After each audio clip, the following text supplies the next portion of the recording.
team off to a 3-0 start. They beat Louisiana Tech this past Saturday evening in the Coliseum.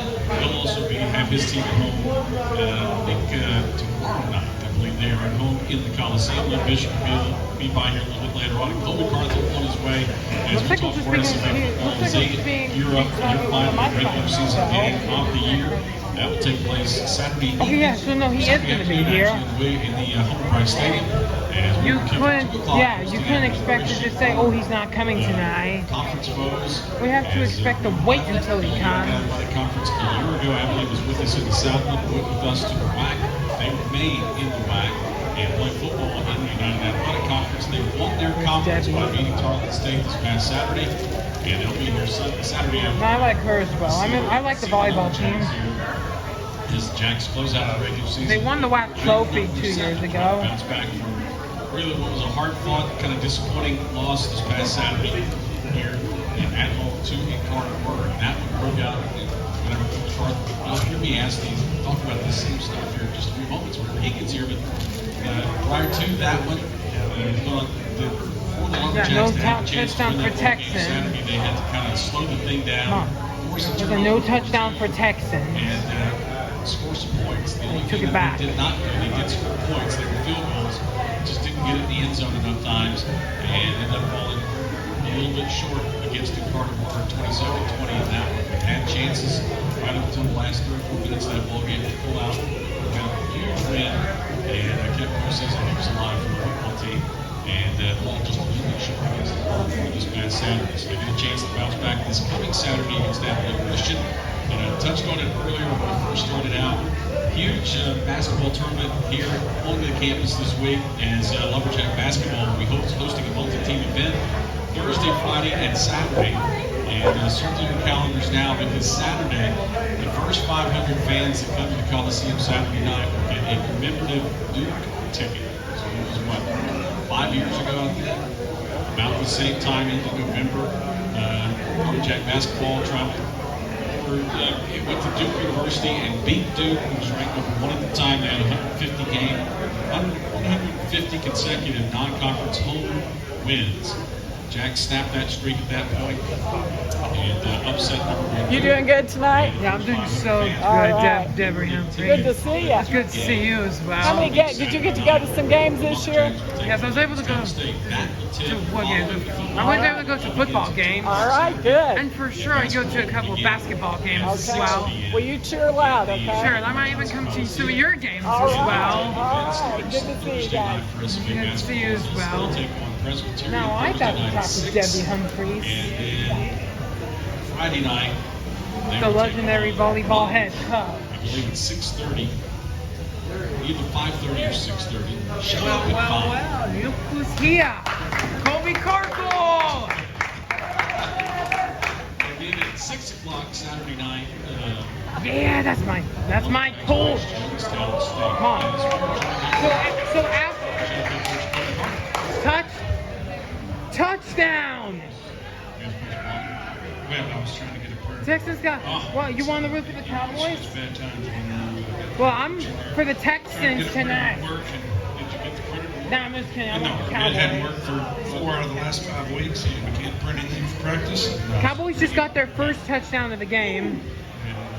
And I didn't realize this was the Monday before home game again. So I apologize. Thank you to It's always Monday before home D-Hump game. for pulling us out of the rough jam there. I figured I could kill 15 or 20 minutes, but people would get tired of it. Not Debbie. So I mentioned it. I don't know if you had the radio on coming up here or not. But, this past Saturday in Carthel, I thought that game played out just the way we needed it to play out in order to give ourselves a chance to win. The only thing we didn't do to pull off the win was score touchdowns.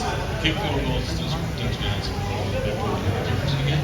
And that was, we knew to slow them down. You know, they're very, very potent offensively. And they've got what I consider the second best quarterback in the league. We got the best one, but he's got a broken collarbone. So I thought the defense did a really good job. Offense did a really good job slowing and winning time of possession. That was a big key for us. I think we held the ball 34 minutes out of 26. And but then the second piece of it was when the rushing battle. and we didn't do that. We gave up 185 rushing yards, 120 on 3 plays. And those 3 explosives really hurt us defensively. And like you said, offensively, we just didn't score touchdowns. We were efficient in the red zone, 4 for 4. Didn't score touchdowns, and I thought the offense played better, really got their legs underneath in the second half. And there were some big plays in that second half, and some went our way for a little bit, and then didn't go our way. It was just one of those games. I was very, very proud of our guys. I told them how much I loved them, how much I appreciated them, because as much of a heartbreak as it was the week before with the A&M Commerce game, East Texas A&M, to come back and get up off the mat and play the number 6 team in the country, wire to wire, and have a chance to win it there with 2 minutes to go in the fourth quarter. That's all you can really ask for. We just didn't make the plays there at the end. Yeah, that was it. That's all it boiled down to right there. But I thought defensively, you have to take your hat off to our defense because I thought they did a phenomenal job. Coming into that ball game, Zach Calzada threw 4 interceptions for the season, 380 some odd pass attempts for the year. He threw 4 interceptions. He threw 3 interceptions Saturday, and because he was rattled, pressured, and was just uncomfortable. It seemed the whole time. We're confused. Yeah, and I thought Coach Boots and the plan that he had to attack their offense, I thought was really good. It really was, and they got after him from the word go. I mean, at halftime, I think they barely had 100 yards and 5 first downs. 51 of those yards were on 1 run, and they did a really, really nice job just getting after him. We felt like we could get in his head. We didn't feel like he handled pressure well. We dialed up a lot of pressures. Wish we had dialed up a few more. Coach Boots was so bad on a couple of third downs. It's hard to be perfect. I mean, you are. I'm close to it, but everybody else, it's a tough ask. But that was, if I remember right, the first down they got was we had him 3rd and 10, giving pressure, and somehow he breaks the tail and some scrambles for 10.5 yards to end up converting. And that was the only first down they had for quite some time. And then the next one was a screen, and we had him locked up and just a couple missed tackles. And that's where a few of those explosives were as well. Just missed tackles or broken plays, and you're going to have that. But I mean, gosh, they played so hard and did such a great job. Number 6, was Calzada leading the country with us, and Sam Sherman. He took over as a national leader in passing touchdowns. And all the different stats. We held him at 6% or 45% on completions. He was 15 to 30 for 205 yards, 1 touchdown and 3 picks, and that was incredible. And then the other matchup within the game was number 6 versus number 6. Jalen Wolf, their receiver, led the nation in passing touchdowns, yards per catch, a bunch of different categories. And Charles Demings and Jeremiah Walker, I had him about a third of the time. Those guys completely shut him down. They had 2 catches for, I think, 26 yards, and it was a fun matchup to watch. Yeah, there's the Lady Jack basketball halftime. I'm not freezing. Too many third and longs I brought my The jackets. second half, late in the second quarter, and then in the third quarter, we finally started converting some third downs. We kind of got a little bit of rhythm. That's when things kind of started going our way there for a bit. Yeah, it did, and we started, moving the chains and putting some drives together. And I tell you, down there in the red zone, there was, on offense, all the loving got to be right to make it work. If not, you're punting or kicking field goals. And man, there was 4 or 5 plays down there on those field goal drives, and we're down there close, and receiver runs the wrong route or not at the right depth, or doesn't execute the play correctly. Quarterback makes the wrong read. O-line doesn't call it. I mean, it was just, if we could ever put all 11 of them together, there were touchdowns to be made, and when we dropped a few, there was an offsides there in the first half. We threw it down their sideline, right down there toward the end zone suites, and Clayton wasn't able to hang on to it, would have put us either on the 1 yard line or in the end zone, and just several plays like that.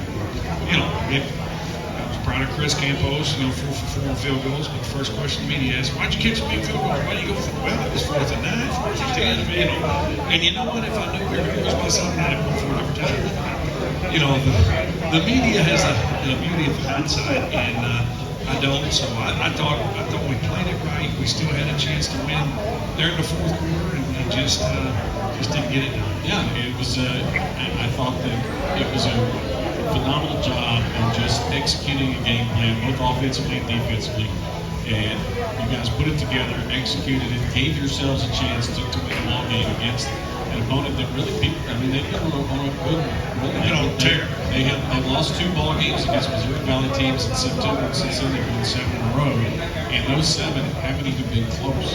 No, they hadn't been beating people. They've been annihilated. Yeah. I mean, I think it was 55-10, and they had donkey stomped everybody they played except the Lumberjacks, and just really, hats off to their guys and coaches. I was proud of our staff. I mean, everybody thinks coaching is easy. It's not. And when you lose a heartbreaker that kind of gets stolen from you there at Commerce, as we found out later in the week with the officials report, but man, that's tough. That's tough to rally them back, and so I was really pleased with their staff and how they got their guys individually in those position groups to play well and play at a high level. And now we got Abilene Christian coming in here. It doesn't get any easier. Another conference champion comes in here. They beat Carthel State this past Saturday on Stephenville, so they come in here as the Abilene Conference champions. 2 p.m. kick Saturday to wrap up the football season here against Abilene Christian at Homer Price Stadium. A foe that we're familiar with. And if history is any indication, it could come down to this campus. Could come down to the last play of the game. I mean, that's what I was talking to Coach Patterson, their head coach today. I was teasing him. I said, "Hey, you gonna rest your starters? You don't want to play. I don't want anybody hurt." And he said, "Coach, that talk to me about it. I just can't do that." And they're not. It's their A game, and they're playing for a playoff seed and everything else. But that's what we laughed at. That's a thank you. We'll be Saturday at 2 o'clock. That's good enough. But just a good coach. But Lots of we have prayers played to thank people. ACU, something about these 2 purple teams got some history in the last. I think we've played 6 times or something since I've been here. 7. Twice in one season. Yeah. I think I've been here 6 years. I think so. This will be number 7. Yeah. And I think we hold 4-2 advantage right now or something like that. And it's going to take an all-out effort because they got it. But that's what KP was saying. He's like, "Oh, you're just going to come down to the last play of the game." I said, "Only if you rest your starters." Well, I'm not ready to play. Our season's over. I was performing as best I could. And that's Saturday at 2. And again, I go back to when was it? Arlington, was that 2020? Yes. In 2020, we play them in Arlington neutral site, and that was to double overtime. That was the infamous shooting. Hey, they just said the cameras were off and they ended up being. So that was close. Double overtime. Lumberjacks win in Arlington, and then I think in 21 was played twice. We haven't hung with it. Won both those by 3, I think. Had they kicked 6, coming back with Xavier, they were scholar. They were kicking 51-yard field goal to win it, and then we went on the final play of the game. Excuse me, 4th and goal from the 12. Jay South runs it in, and we win the conference championship there 2 years ago. Yeah. So I mean, those are the type of games that in the last 6 years, it's always close. 7-point game last year, I believe it was. So it'll be. I mean, they have got a phenomenal team. They are really, really talented, and they're conference champions in the UAC for a reason. They are, and part of the big reason for that, anytime in college football you've got a quarterback that has been in your system for as long as Matt Guyver's been in your system, he's going to do good things, and he really is kind of the focal point for them. Yes, he is. I was teasing somebody. I said he's been starting there for 6 or 7 years, and talking to KP today, they said he's got another year. he had a Liz Frank injury when he was up at Tech, and they appealed it, so he may come back for an 8th year next year. But they've changed coordinators and have really done a great job offensively. They are running a version of the air raid and putting up huge numbers. Pound for pound and across the board, they're going to be the best offense we've had. They're better than UNW offensively, and I don't think there's any doubt. Their O-line has 126 starts together. Again, we talked about Maverick, how he runs that thing. They've got a great tailback, superstar receiver, Nehemiah Martinez, and so our defense has been challenged, and they're going to be challenged again. And we're going to have to lean on them to keep us in the game and give us a chance to win it. Yeah, but I would think that they've got some recent success against those type of offenses to fall back on. They know that they can get it done. And so they go out, roll the dice out there one more time, and decide that something. They do, you know, and we played some passing team obviously last week, and you know, you've got to stop the run, and that's the key to Abilene Christian. They do a really good job with that whole line. You know, a big stretch team, and they'll do some gap scheme stuff. And After the really coach tough is if you done. can stop the run, make them one-dimensional, and then hold up on their shot plays, because I tell you, Matt does a great job of pushing the ball down the field, and that is a lot of shots taken. And like I say, our secondary will be tested. Kind of advantage them, maybe, I don't know, because they've seen us against a lot of their route concepts and playing. Whoa! So it's still going to be a bottom line as to who goes out there and makes plays, play smart, and for 60 minutes, and hopefully that's the Lumberjacks. Yeah, because even while we talk about their quarterback, they have a tailback who's rushing for almost 900 yards. Yeah, he's over 900 now, I think, after last week. He's a 1,000-yard back and a really good player. And they've got another one they rotate, the Martinez kid. They'll put him in the backfield too, and hand him the ball off. So I think their creativity on offense is really something. I think we've watched 800 some snaps of offense, and they've got over 400 snaps of motion. So they're always going to change the picture on you. It makes it really hard to get some tells and get some pre-snap keys. So it's going to be snap the ball and you know, adjust to what you see in front of you and try to knock the thing down. And that'll be this Saturday, 2 p.m. home at Rice Stadium as Lumberjacks host Abilene Christian. Final home game of the season for the Lumberjack football team here. It'll be senior day. Talk a little bit about how many seniors are on this football team. How many guys will be? Oh yeah, it's senior day.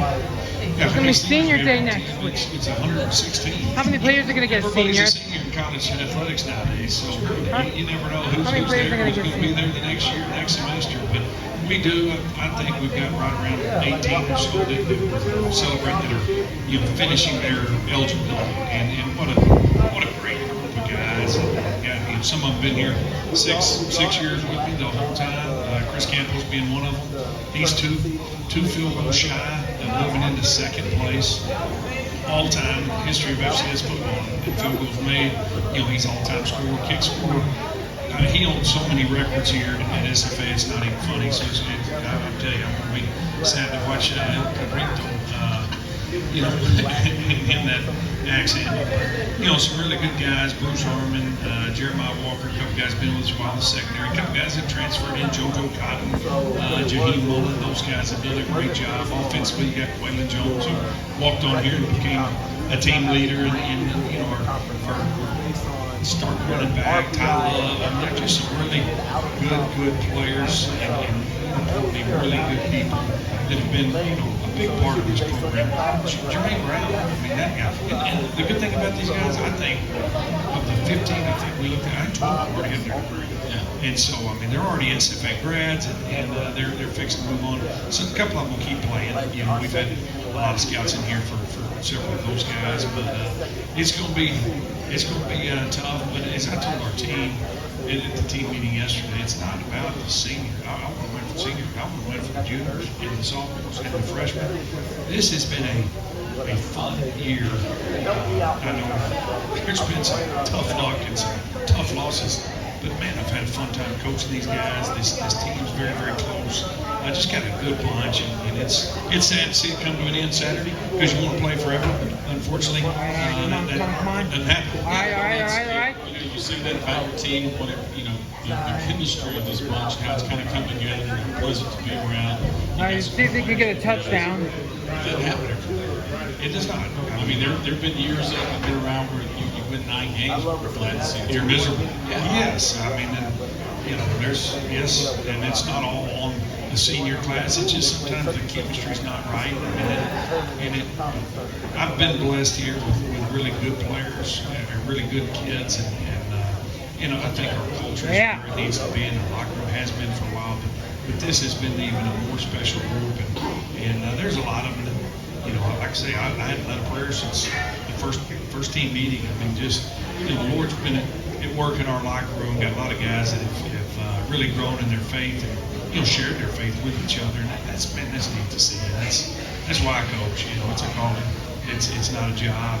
It's the good Lord bless us all with different talents, and it's fun to lead these men through the game of football. And we had a good year, a successful year. I want to send them all out with a W, and you know that'd be good. Go 7-5 and have a winning season and really set the stage for, I think, a banner year in 2025. Yeah, because I really think that's kind of what I'm being around the bush to get to. Because I think what you've got coming back, or coming back next year, if they all return, you could lay the groundwork for what could be a really, really good football team. It's going to be really exciting, and now the key is, you know, the quarterback. He's not coming back. Yes, he's coming back. He's fixing to be a dad here in about 2 weeks, or if not sooner. They had a big baby shower for Jaden yesterday, and so they're expecting their first, and that young family is going to be, you know, a blessing to us, and we're a blessing to them. He's coming back, and I think you'll see everybody come back. He's one of those guys that talked to him earlier in the year and talked about how he's been at 3 different places before coming here, and he said finally it felt right. Oh, he was bawling his eyes out there at Nichols when he got when he was out for the year, and he said, Coach, man, I don't even say what he was saying. He was so thankful. Whoa! He felt proud. You're the ones coming in and galvanize this group, and Yeah. it's just a connect, you know, and everybody loves seeing Ben Lack. How long are these He's guys such a great talking leader, and for? obviously a tremendous talent. And so, you know, he had a bad. You know, people, why did he go to so many schools? He went to Louisiana State, they got fired. Went to Louisiana State, his OC got fired. 2 games into it, goes to Montana. They switch offenses, go to QB run. That's not his scheme. So he has finally found in a good home that fits him, that fits his skill set. We are tickled to death to have him. And Number 10. They don't have a lot of talent. Hopefully, puts a lot of wins on the right side of their dashboard there for the Jacks next season. As the Jacks closing out against Abilene Christian this coming Saturday at 2 p.m. Dashboard on the left side. Yeah, the left side. Well, the right side would be. Okay, that's always the win column. Let's that's one way. Put them in the win column. Put about 9 or 10 of them in the win column. You betcha. In the regular season. Yes. We'll do it. Add about 3 more in the postseason. If you're selling online, There you go. We'll find out how it turns out next September. But thanks for coming by. you bet. Hope you get the program. Maybe by Christmas. It's not that far away. It's SFA football. Don't hold your breath. Basketball's around the corner. We got Lynn Bishop coming your way up after this on the Lumberjack Sports Network from their feet.